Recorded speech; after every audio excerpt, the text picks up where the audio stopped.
राष्ट्र प्रथम, वंदे मातरम, जाग उठा है भारत। फिर से एक बार आपके सामने हमने आज कहा था कि 8:30 बजे हम आएंगे और हम आपके बीच कई ज्वलंत सवाल को लेकर आए हैं जिस पर चर्चा करेंगे। आज हम शुरू करें आज फिर से उन्हीं पंक्ति को दोहराते हुए जो कलम नवीसों के लिए, पत्रकारों के लिए कहा जाता है। दोस्तों, एक पत्रकार का दायित्व क्या है?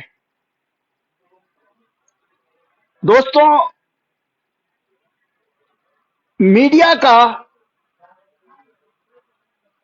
वास्तविक स्वरूप क्या होना चाहिए? दोस्तों, कई तरह के सवाल उठ रहे हैं, उठते रहे हैं और आगे भी उठेंगे, लेकिन समय अपनी गति से निरंतर चलती चली जा रही है और अभी जो कोरोना का दौर चल रहा है, जिसमें हम आप सभी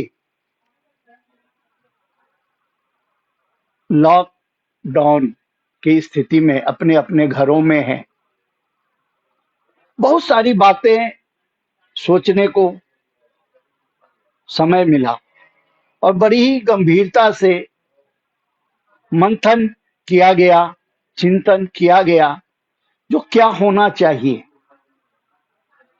ईश्वर ने हमें जो इस धरती पर भेजा, क्यों भेजा? हमारा क्या दायित्व है? हम क्या कर रहे हैं? क्या मुझे करना चाहिए था जो हमने नहीं किया? क्योंकि एक संपादक होने के कारण, प्रकाशक होने के कारण यह नैतिक जिम्मेवारी बनती है जो कि समाज का, राष्ट्र का मार्गदर्शन किया जाए। यह हमारा पहला दायित्व है। कहा जाता है, अक्सर हम कई मंचों से, चाहे वह पत्रकारों का मंच हो, सामाजिक मंच हो, राजनीतिक मंच हो, विभिन्न मंचों पर हमने इस पंक्ति को दोहराया है और एक बार फिर आज दोहरा देते हैं। धरा बेच देंगे। धरा मतलब धरती, धरा बेच देंगे, गगन बेच देंगे। गगन मतलब आसमान।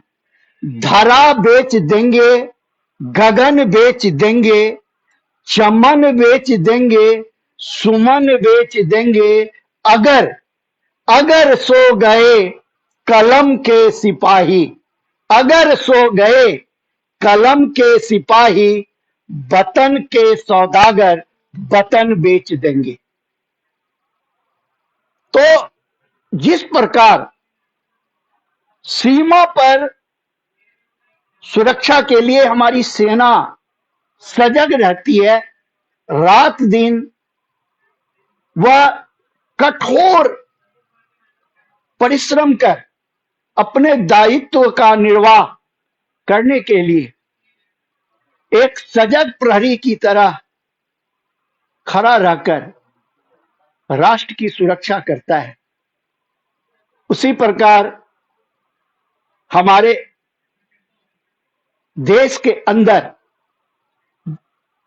जो मशीनरी है, पुलिस से तक तंत्र है, वह रात दिन हमारी सुरक्षा की व्यवस्था करती है।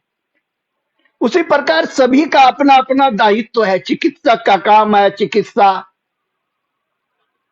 विभिन्न एजेंसियों का काम है विकास का काम करना, एडमिनिस्ट्रेटिव अफसर का काम है व्यवस्था को बनाना, उसे सुचारू रूप से चलवाना। सबका काम बटा हुआ है।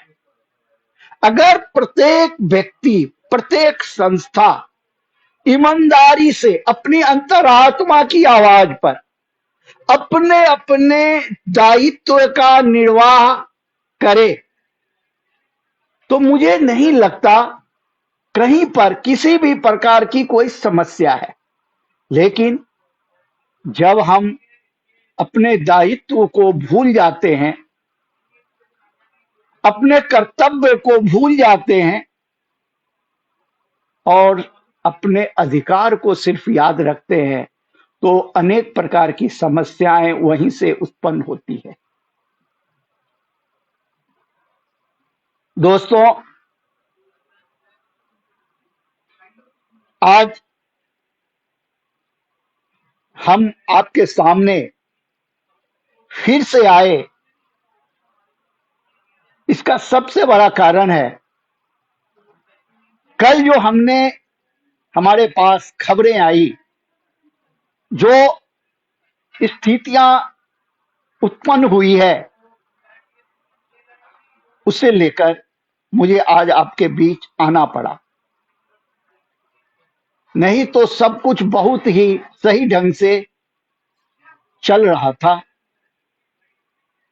और आशा और उम्मीद था कि हमारी जो लड़ाई है कोरोना से, हमारा जो यह देश कोरोना के खिलाफ एक युद्ध लड़ रहा है, उसमें भारत विजयी होकर सामने आएगा और कम से कम लोग काल के गाल में समाएंगे। लेकिन कल से जो स्थिति उत्पन्न हुई है, हम कल से इतने अंदर से व्यथित हैं, कल से हम अंदर से एक प्रकार से डरे हुए हैं।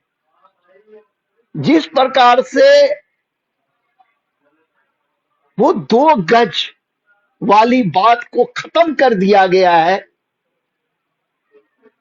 वो 2 गज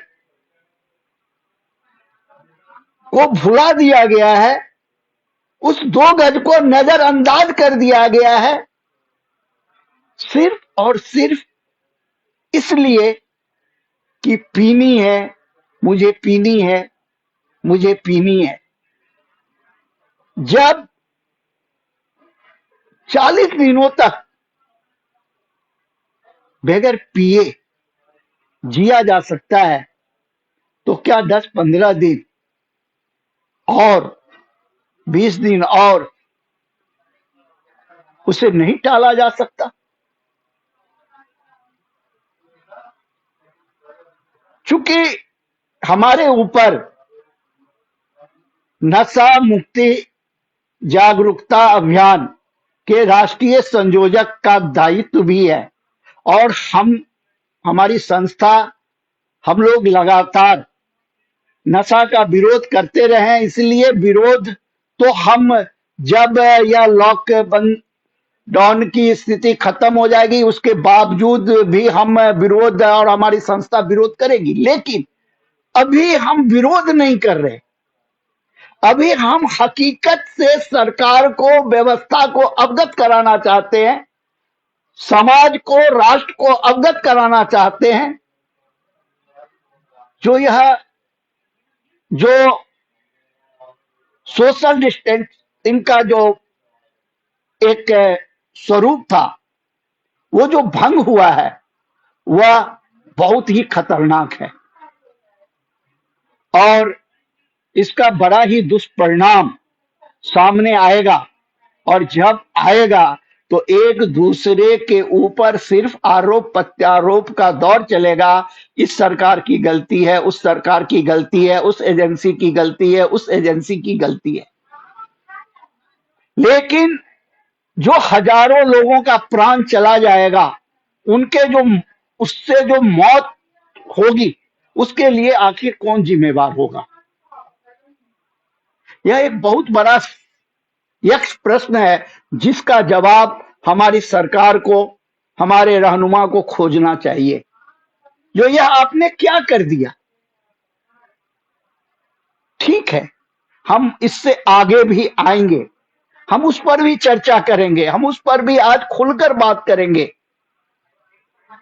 जो विभिन्न राज्य सरकारों के सामने आर्थिक समस्याएं उत्पन्न हो रही है। राज्य सरकार के साथ, केंद्र सरकार के साथ, सबके साथ यह समस्या उत्पन्न हो रही है, जो कि आगे क्या होगा, राजस्व की स्थिति कैसे संभाली जाए। अगर नशा बेचकर और नशा से अगर राजस्व मिलता है, तो यह राजस्व जो है, यह राजस्व किस शर्त पर मुझे प्राप्त हो रहा है? एक बगल नशा लोग ना करे, इसके लिए सरकारें, एजेंसियां विज्ञापन देती है, प्रचार करती है। एक तरफ अभी ही पढ़ने को मिला, जो सिगरेट के डब्बे पर फिर एक स्लोगन लिखा जाएगा, शराब की बोतलें पर यह लिखी हुई होती है कि यह घातक है, स्वास्थ्य के लिए हानिकारक है। सिर्फ और सिर्फ इससे हमें राजस्व की प्राप्ति होगी। इसलिए इस विकट परिस्थिति में जब संपूर्ण विश्व परेशान है, हताश है, जो क्या होगा आगे, एक एक क्षण गुजारना भारी पड़ रहा है। उस समय में सारी व्यवस्था को तहस नहस सिर्फ इसलिए कर दिया जाए कि राजस्व की प्राप्ति के लिए शराब बेचना जरूरी है। अगर ऐसी ही थी तो फिर लॉकडाउन करने की जरूरत क्या थी? छोड़ देते। प्रत्येक भारतवासी अपने अपने भाग्य से, अगर जिसे कहा जाता है जीवन मरण, जन्म और मृत्यु, जीवन मरण, यश अपयश, लाभ और हानि, ये 6 चीज ईश्वर के हाथ में है। इस पर किसी का बस नहीं है, किसी सरकार का बस नहीं है, किसी व्यक्ति का बस नहीं है, किसी संस्था का बस नहीं है। ये 6 चीज, ये 6 चीज ईश्वर के हाथ में है। जीवन, मरण, यश, अपयश, लाभ और हानि, ये 6 चीज ईश्वर के हाथ में। तो छोड़ देते सभी को ईश्वर के भरोसे। जिसे पीना था पीता, जिसे जीना था जीता, जिसे मरना था मरता। फिर इसके लिए इतना हाय तौबा करने की जरूरत क्या थी? बहुत कटु शब्द है। जो भी एजेंसी, जो भी सरकारें, जो भी इन बातों को सुन रहे हैं, उनसे मेरा यह सीधा सवाल है, जो यह ठीक नहीं किया गया। ऐसे सुना है जो कि हाई कोर्ट में इसके लिए किसी एनजीओ द्वारा जो है सो याचिका भी लगाई गई है और न्यायालय का फैसला आएगा। कई जगह जो है सो पुलिस विवश होकर लाठीचार्ज कर नियंत्रण में लाने के लिए शराब की दुकानें बंद कराकर स्थिति को कंट्रोल में कर रही है। विभिन्न प्रकार की समस्याएं उत्पन्न हो गई है। जगह जगह लोग शराब पी कर करके फिर से जो है सो गाड़ी चला कर करके ठोकर मारने लगे हैं, दुर्घटनाएं होने लगी है। शराब पी कर करके उत्पाती जो है सो उत्पाद मचाना शुरू कर दिया है। एक तरफ लोग इतना परेशान है, इतना चिंतित है, इतना भयभीत है, जो क्या होगा। हम इस देश की सरकार से, यहाँ की व्यवस्था से और सरकार से यह सवाल करना चाहेंगे कि उन मध्य वर्गीय लोगों का क्या कसूर है।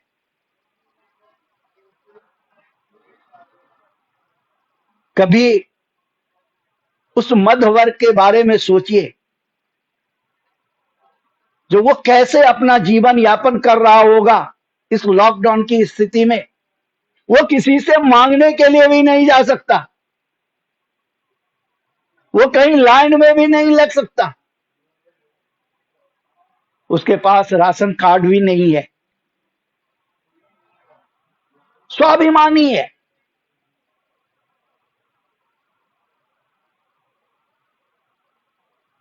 क्यों उसके ऊपर इतना अत्याचार किया जा रहा है? नहीं कीजिए। कहा जाता है मत सताओ गरीब को, मत सताओ गरीब को, गरीब रो देगा। मत सताओ गरीब को, गरीब रो देगा। निकल गई आंखों से आंसू तो खुदा तुम्हें जड़ से खोद देगा। मत सताओ गरीब को, गरीब रो देगा। तो वास्तव में मध्य वर्गीय जो है, मध्य वर्ग के जो है, मध्य आय वाले जो लोग हैं, वास्तविक में तो गरीब वो है। वो मांग भी नहीं सकते, कहीं लाइन में लग भी नहीं सकते, अपने पथ से वो हट भी नहीं सकते। तो वो सिर्फ और सिर्फ उनके सामने में एक ही चारा बचता है, जो वो सभी अपने अपने इष्ट देव के सामने जाकर करके रोए और फरियाद करे। इसीलिए मेरा निवेदन है, जो सत्य को समझे और सच्चाई के पथ पर चले, इसी से राष्ट्र का, समाज का और सरकार का, सभी का भला होगा। हमें समझ में नहीं आया जो एक बगल आप आसमान से डॉक्टरों के ऊपर, पुलिस कर्मियों के ऊपर पुष्प की वर्षा करवा रहे हैं, पुष्प की वर्षा हो रही है, उनका मनोबल बढ़ाया जा रहा है। लगातार रात दिन वो काम करते जा रहे हैं, अपने परिवार को, बच्चे को, सबको छोड़ कर करके, और आपने उनके ऊपर एक और नई जिम्मेवारी लाद दी इस विकट परिस्थिति में, जो वो जाकर करके शराबियों की लाइन को व्यवस्थित करे। कोई 12 बजे जाकर के लाइन में लग जाता है, कोई सुबह 5 बजे जाकर लाइन में लग जाता है। 2 गज दूरी विलुप्त हो गई। मतलब उस कोरोना वेरिएंट को, जो जिसको आप सम्मानित कर रहे हैं, अगर वो शराबियों को डंडा मारती है, इसके लिए जो वो सोशल डिस्टेंसिंग मेंटेन करे, 2 गज दूरी मेंटेन करे, तो वो उसका दुश्मन हो रहा है। उसे जो सम्मान मिलना चाहिए वो अपमान में जो है सो परिवर्तित हो रहा है। और वो शराब पी कर करके उत्पात मचा रहा है, गाड़ी एक्सीडेंट कर रहा है, वो जो है घायल होकर करके हॉस्पिटल पहुंचेगा, वहां जो है सो वो डॉक्टर जो रात दिन कोरोना रोगी को बचाने के लिए परेशान है, वो उसको बचाएंगे या उसको बचाएंगे। आखिर यह कौन सी नीति है, यह कौन सी ऐसी आफत आ गई जो कि सरकार को जो है सो इस तरीके से जो है सो सारी अपने ही, जैसे काली, हम लोग पढ़े थे, चर्चा होती थी, जो कालिदास से जो बड़े विद्वान थे, वो जिस डाली पर बैठे हुए थे उसी को काट रहे थे। तो हमारी सरकार ने वही काम किया है। जिस डाली पर बैठी हुई है, कोरोना को रोकने के लिए सोशल डिस्टेंसिंग का फॉर्मूला, लॉकडाउन का फॉर्मूला, और उसी को भंग करने के लिए शराब बेचने का नया नुस्खा। बहुत ही दुखद है। सरकार को इस पर गंभीरता से मंथन करना चाहिए और त्वरित कार्रवाई करते हुए इसे स्थगित करना चाहिए। अगर आपको शराब बेचना है, अगर आपको शराब पिलाना है, अगर आपको राजस्व चाहिए, आप उसका एक सिस्टम बनाइए, होम डिलीवरी कीजिए, भेजिए, ऑनलाइन बेचवाइए। राजस्व चाहिए, उसके भी तरीके हैं, एक व्यवस्थित तरीके से आप कीजिए। जिसका जो काम है उसे ही करना है। सरकार को सरकार चलानी है, उसे राजस्व चाहिए, आपको राजस्व चाहिए, आप राजस्व उत्पन्न कीजिए, लेकिन सिस्टम तो सही कीजिए। अब सोचिए उन लोगों का क्या कसूर है जो पिछले 40 दिनों से अपने घर से बाहर नहीं निकले। कई लोगों ने तो दूध पीना छोड़ दिया, कई लोगों ने सब्जी खाना छोड़ दिया,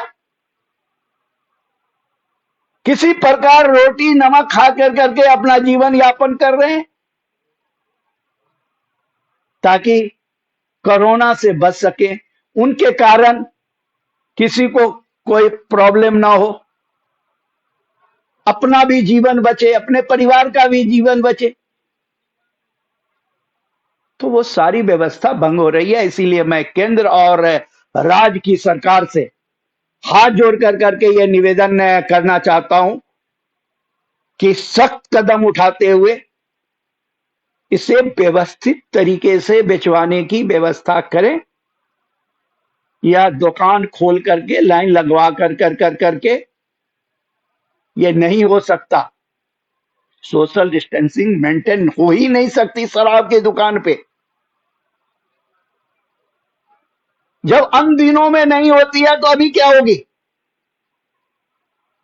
क्या सरकार को यह पता नहीं है जो कि शराब की दुकानों पर किस प्रकार से लाइन उमड़ती है, कैसे लाइन लगती है, कनॉट प्लेस में क्या स्थिति हो जाता है शाम के समय में? क्या सरकार को पता नहीं है, व्यवस्था को पता नहीं है? जब अन दिनों में यह स्थिति हो जाती है तो अभी तो 40 दिनों से वो जो है सो शराब से वंचित था और उसे मौका मिला।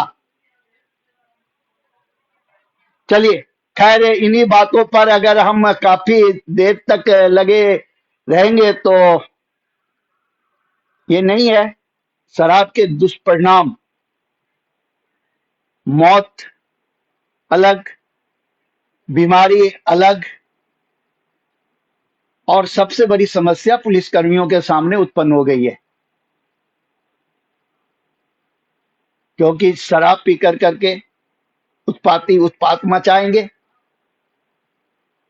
वो अपने घर में ही कोहराम मचाना शुरू कर देंगे, फिर वो फोन जाएगा, फिर पुलिस को वहां जानी हुई, फिर इसको बंद करो, उसको बंद करो, उस पे मुकदमा डालो, फिर उसमें भी 19-20 होगा, मानव अधिकार आयोग आ जाएगा, महिला आयोग, विभिन्न तरह, मतलब सब बगल से पुलिस के ऊपर दबाव ही बननी है। तो यह कोरोना वायरस जिसको आप सम्मानित करने की बात कर रहे हैं, जिनका एक सम्मान बना है इन 40 दिनों में, वो खंडित हो जाएगा। कृपया जो है सो हाथ जोड़ करके निवेदन है कि कृपया ध्यान दिया जाए इस पर। चलिए अब हम थोड़ा सा और आगे बढ़े और एक नई सुगबुगाहट। केंद्र और राज्य में टकराहट। आज सोनिया गांधी और राहुल गांधी ने कांग्रेसी मुख्यमंत्रियों के साथ बात की और बातचीत के बाद उन मुख्यमंत्रियों ने अपने अपने विचार रखे और केंद्र सरकार से यह स्थिति स्पष्ट करने को कहा गया कि लॉकडाउन के बाद क्या होगा, क्या रूपरेखा है, कैसे है। चलिए हम इस पर बात करेंगे। इससे पहले हम एक बात और कर लेते हैं। हमें नहीं समझ में आया, जब सारा देश जब संपूर्ण देश हमारे माननीय प्रिय प्रधानमंत्री नरेंद्र मोदी जी पर भरोसा करता है, उनके बातों पर विश्वास करता है,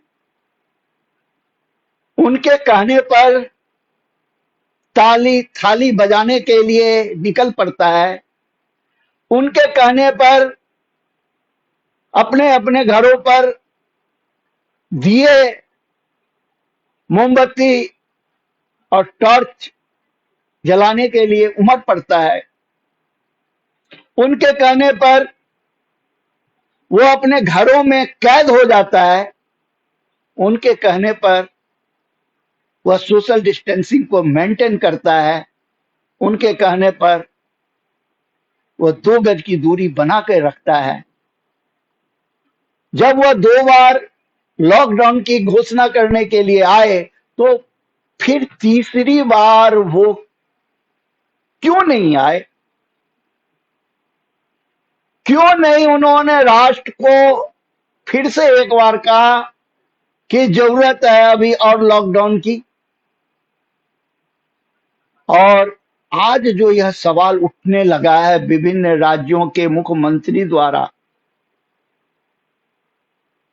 सत्ता और विपक्ष का जो यह एक नया खेल शुरू हो गया है, जब अब तक यह सारा राष्ट्र एक स्वर में प्रधानमंत्री नरेंद्र मोदी जी के नेतृत्व में कोरोना से युद्ध करने के लिए तैयार था, कर रहा था, तो आखिर फिर क्यों एकदम से यह स्थिति उत्पन्न हो गई है कि सभी सरकारें अपनी अपनी डपली और अपना अपना राग शुरू कर दिया है? प्रधानमंत्री जी, आप बहुत ही सुलझे हुए, चिंतन करने वाले कर्म योद्धा हैं। राष्ट्र को आपके ऊपर भरोसा है, राष्ट्रवासी आपके बातों पर यकीन करते हैं। इसीलिए मेरा आपसे निवेदन है कि आप 1-2 दिन में जितना जल्दी से जल्दी हो सके आप राष्ट्र को पुनः संबोधित करें और राष्ट्र के सामने सच्चाई रखें। और केंद्र सरकारों के मन में जो दुविधाएं उत्पन्न हो रही है, जो परेशानियां उनके सामने में है, आप प्रधान हैं, प्रधान सेवक, आप प्रधानमंत्री हैं। सभी राज्य के मुख्यमंत्री दिल से आपके कार्यशैली को नमन करते हैं, लेकिन सियासत है, राजनीति है, सभी को अपना अपना दल चलाना है, अपनी अपनी पार्टी के सिक्के को मजबूत करना है।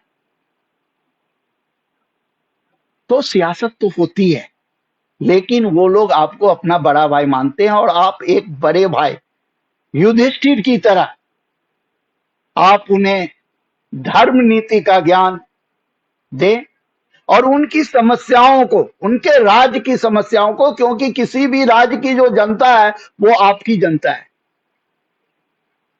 क्योंकि आप प्रधानमंत्री हैं, सारा राष्ट्र आपका है। और सारे राष्ट्र में अगर कहीं भी किसी भी प्रकार की कोई अराजकता फैलेगी, अगर कहीं भी कोई अकाल मृत्यु मरेगा, तो उसके लिए न उस राज्य की सरकार ही नहीं, यह आपके कार्यशैली पर भी यह एक प्रश्न चिन्ह उत्पन्न करेगा। इसीलिए आप सभी राज्यों के मुख्यमंत्रियों के साथ बैठकर बात करें, जो किस राज्य में क्या समस्या है और इस कोरोना को हराने के लिए उन राज्य सरकारों द्वारा क्या किया जा रहा है, उन्हें क्या समस्या उत्पन्न हो रही है, उन्हें किस प्रकार का नुकसान हो रहा है, वो नुकसान जो हुआ है उसकी भरपाई के लिए उन्होंने क्या सोचा है, केंद्र की सरकार जो है उसमें क्या सहयोग कर सकती है, राज्य की सरकार केंद्र की सरकार से क्या उम्मीद रखती है,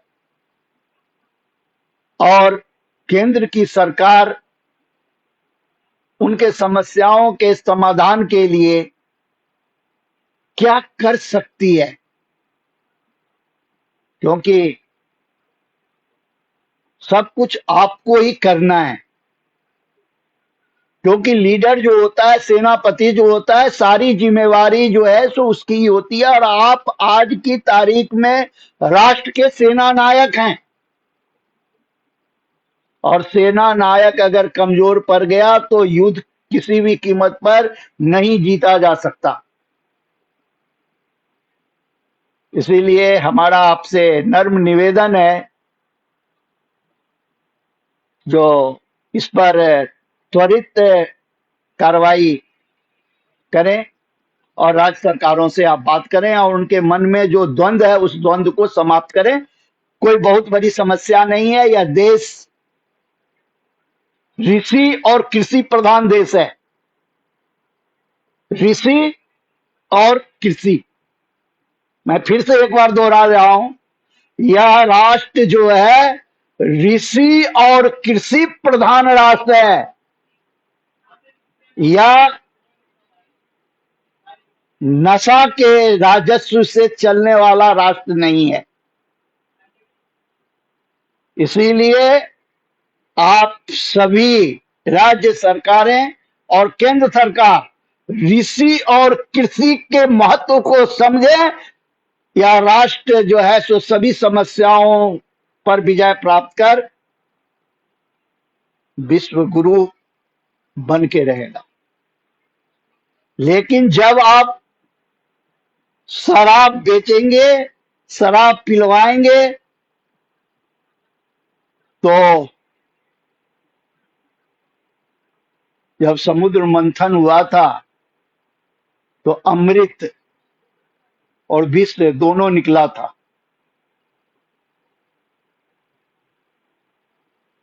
तो अमृत पीने के लिए तो मार होती है, लेकिन विष कोई नहीं पीना चाहता। लेकिन आज तो सब विष पीने के लिए तैयार है। इसी को तो घोर कलयुग कहते हैं। कलयुग और है क्या? इसी को तो घोर कलयुग कहते हैं श्रीमान जी, घोर कलयुग। जो सारी व्यवस्था को भंग करने के लिए रात 12 बजे से लाइन लग गई, हर 2 गज की दूरी समाप्त हो गई, सारे सिस्टम तहस नहस हो गए, अराजकता का माहौल फैल गया, दुर्घटनाएं होने लगी, झगड़े होने लगे, गाली गलौज शुरू हो गया। यही तो है कलयुग। 40 दिनों में सतयुग की पृष्ठभूमि तैयार होनी शुरू हुई थी।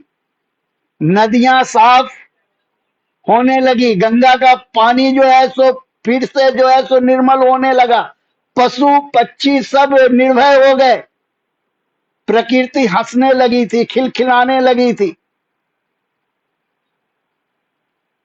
फिर एकदम से तो कलयुग जाते जाते भी अपना प्रभाव दिखाएगा ही। इसीलिए हमारा आप सभी से निवेदन है, आप सभी बहुत ही बुद्धिजीवी हैं, सक्षम हैं, सभी मुख्यमंत्री के अंदर ज्ञानों का भंडार है। आप सब अपने अपने राज्यों को संभालें, केंद्र की सरकार के साथ मिलकर बैठकर बगैर मन में किसी भी प्रकार का कोई राग द्वेष रखे हुए राष्ट्र हित में, क्योंकि अभी राष्ट्र की बात है, राष्ट्र हित में सभी एकजुट होकर कोरोना को हराने की दिशा में कदम उठाएं। अब हम एक चीजें बार बार मेरे सामने में लाया जा रहा है लगातार, और यह बात भी बहुत सही है। अभी हम ऐसे इस बात को करना नहीं चाह रहे, लेकिन मैं थोड़ा सा उस पर प्रकाश डाल देता हूं। जो व्यापारी वर्ग के मन में एक आक्रोश है,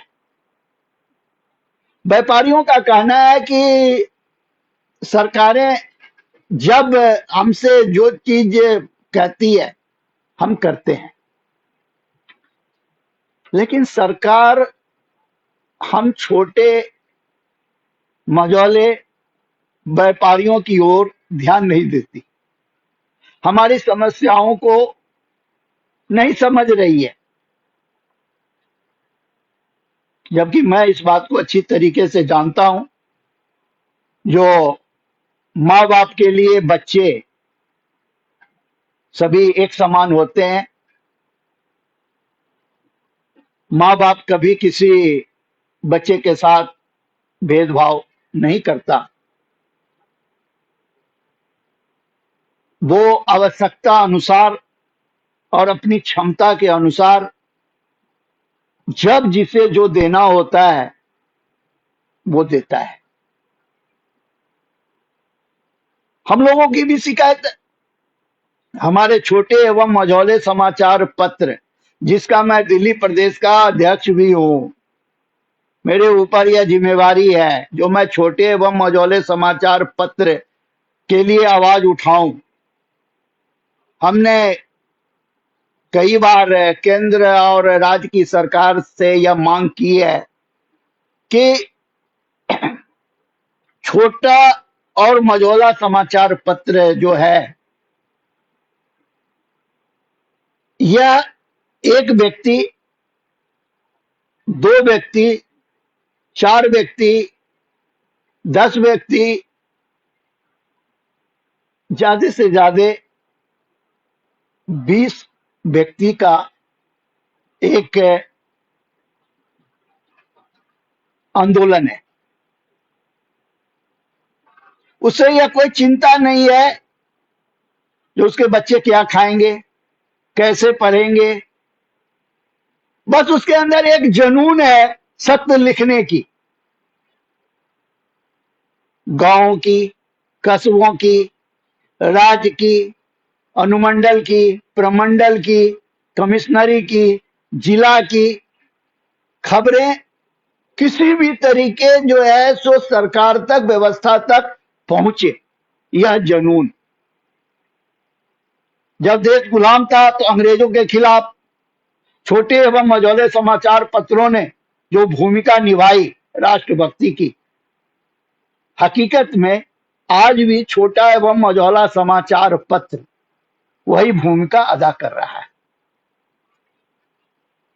इसीलिए केंद्र और राज्य की सरकार को चाहिए, जो जिस प्रकार किसी भी व्यक्ति के पास राशन कार्ड नहीं है, कोई प्रमाण नहीं है, फिर भी सरकार उसे जिंदा रहने के लिए खिलाने की व्यवस्था करती है। जैसे अभी आज ही दिल्ली की सरकार ने अपने सांसद प्रतिनिधि और अपने विधायकों को 2-2 हजार रुपए का कूपन दिया है उन लोगों को देने के लिए, ताकि वो उससे सामग्री खरीद लें और जीवन यापन कर सके। अच्छी सोच है, सबका भला होना चाहिए, सबको जीने का अधिकार मिलना चाहिए। इसी प्रकार से सभी समाचार पत्र जो प्रकाशित हो रहे हैं, चाहे वो प्रिंट के रूप में, चाहे वो ऑनलाइन,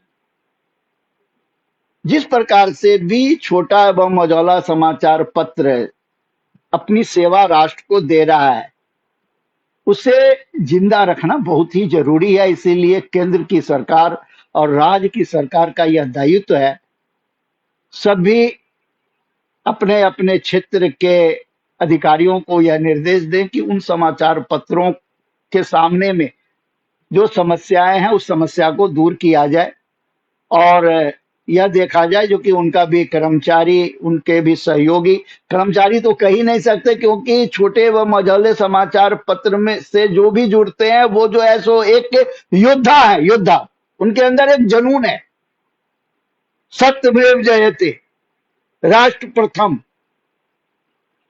वंदे मातरम का। यह जुनून है। तो उसी प्रकार से जिस प्रकार से सत्य की रीढ़, सत्यमेव जयते की रीढ़ छोटे एवं मझोले समाचार पत्र है, उसी प्रकार से देश की अर्थव्यवस्था की जो रीढ़ है वो हमारे ये छोटे मझोले व्यापारी वर्ग है। तो छोटे एवं मझोले व्यापारी वर्ग को किसी भी प्रकार की कोई समस्या न उत्पन्न नजर आए, क्योंकि यह जो अविश्वास की जो एक भावना होती है सो मनुष्य को कमजोर कर देता है। तो यह अविश्वास की भावना इन व्यापारियों के मन में उत्पन्न न हो, जो सरकार उनके लिए नहीं सोचती। इसीलिए हम निवेदन करेंगे जो केंद्र की सरकार और राज्य की सरकार छोटे एवं मझौले व्यापारियों के संगठन से बात कर उनकी जो समस्याएं हैं, जमीनी समस्याएं, उसे सुने और सुनकर उसके निदान की दिशा में इस परिस्थिति में, इस विकट स्थिति में जो हमारी सरकार इन व्यापारियों के लिए कर सकती है वो करे।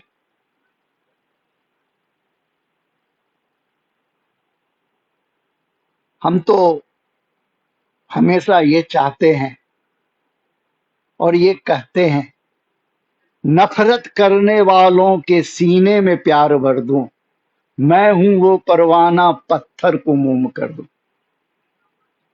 हम तो चाहते हैं जो कठोर हृदय भी पिघल के मोम की तरह हो जाए।